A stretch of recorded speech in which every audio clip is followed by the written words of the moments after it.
खर्चीली सास। एक बार की बात है, सीमा नाम की एक महिला थी। उसकी एक सास थी जिसका नाम रमा था, जो कि बहुत ही खर्चीली थी। सीमा जहाँ बचत पर जोर देती थी, वहीं उसकी सास कोई बचत नहीं करती और बेफजूल खर्च करती थी। एक बार सीमा ने अपनी सास को कुछ पैसे रखने के लिए दिए, जिसको वह अगले दिन बैंक में जमा करवाने वाली थी। उसकी सास उन पैसों से बाजार से अपने लिए कपड़े लेकर आ गई। अगले दिन जब सीमा ने अपनी सास से पैसे मांगे तो सास ने बताया वह तो उसने खर्च कर दिए हैं। उसने सीमा को कहा, बचत करने की कोई ज़रूरत नहीं है, जिंदगी को अच्छे से जीना चाहिए। सीमा अपनी सास को बेफजूल घर की लाइट जलाने से मना करती थी, जो कि उसकी सास को बिल्कुल पसंद नहीं था। वह इन बातों पर अपनी बहू सीमा को डांट देती थी। इसके बाद सीमा ने भी निर्णय कर लिया कि वह अपनी सास को रोकेंगी नहीं।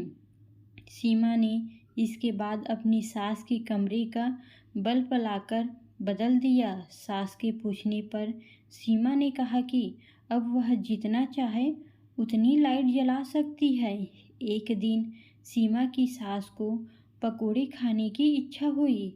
उसने सीमा को पैसे देकर कहा कि जाकर राजू हलवाई की दुकान से पकोड़े ले आए। कुछ देर में सीमा अपनी सास को पकोड़े लाकर देती है, जो उसको बहुत पसंद आते हैं। इसी तरह दिन बीतते जा रहे थे और सीमा ने अपनी सास को फिजूल खर्ची पर टोकना बंद कर दिया था। एक दिन सीमा की सास बीमार हो गई।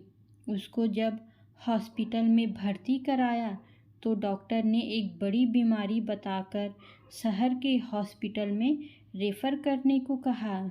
जब सीमा के पति ने डॉक्टर से इसका खर्च पूछा तो डॉक्टर ने 2 लाख बताया। यह सुनकर सीमा का पति और उसकी सास बहुत दुखी हो गए कि इतने पैसे हम कहाँ से लाएंगे।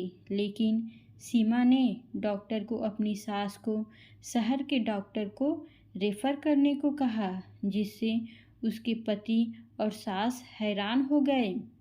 सीमा ने बताया कि यह पैसे उसने घर खर्च में से बचत कर कर जोड़े हैं।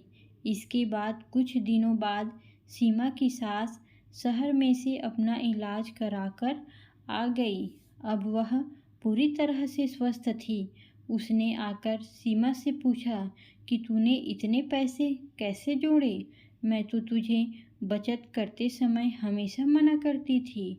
सीमा ने बताया कि मैंने सारे घर में कम बिजली प्रयोग करने वाले बल्ब लगाए और जब भी आप मुझे बाहर से पकोड़े लाने को कहती थी तो मैं घर पर ही आपको पकोड़े बनाकर खिलाती थी। उसने सीमा की बहुत तारीफ की और खुद भी आगे से पैसे बचाने का निर्णय लिया। Moral of story. सीख।